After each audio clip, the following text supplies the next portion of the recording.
এখানে কড়াইয়ের মধ্যে গরম তেল নিয়ে তার উপর দিয়ে দিলাম কালো জিরে, তারপর দিয়ে দিলাম কাঁচা লঙ্কা কুচি, তারপরে দিয়ে দিলাম পেঁয়াজ কুচি। এবার এটা ভালো করে নাড়তে থাকবো। তো welcome back to my channel blog with সিউ। আমার চ্যানেলে সবাইকে স্বাগত।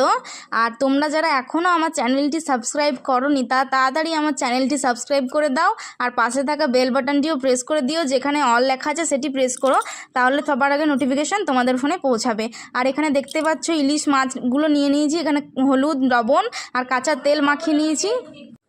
তো এরপর পেঁয়াজগুলো ভালো করে নাড়তে থাকবো, যতক্ষণ না লাল হচ্ছে ততক্ষণ পর্যন্ত কিছু দেবো না। পেঁয়াজগুলো এবার লাল আস্তে আস্তে হয়েই আসছে। তো এরপর দিয়ে দেবো কাঁচা টমেটো কুচি। তো টমেটো কুচি দিয়ে দিলাম। টমেটো কুচি দেওয়া হয়ে গেছে। টমেটো কুচি দেওয়ার পরে এবার দিয়ে দিলাম লবণ, স্বাদ মতো লবণ দিয়ে দিলাম। এরপর দিয়ে দিলাম হলুদ গুঁড়ো। হলুদ গুঁড়ো দেওয়ার পরে এই কাঁচা ইলিশ মাছগুলো এর মধ্যে দিয়ে দেবো। ইলিশ মাছ কিন্তু ভাজিনি, কাঁচা ইলিশ মাছগুলো এর মধ্যে দিয়ে দিলাম। এরপরে ঠিক প্রয়োজন মতো জল দিয়ে দিলাম। এরপর এটা ঢাকা দিয়ে দেব।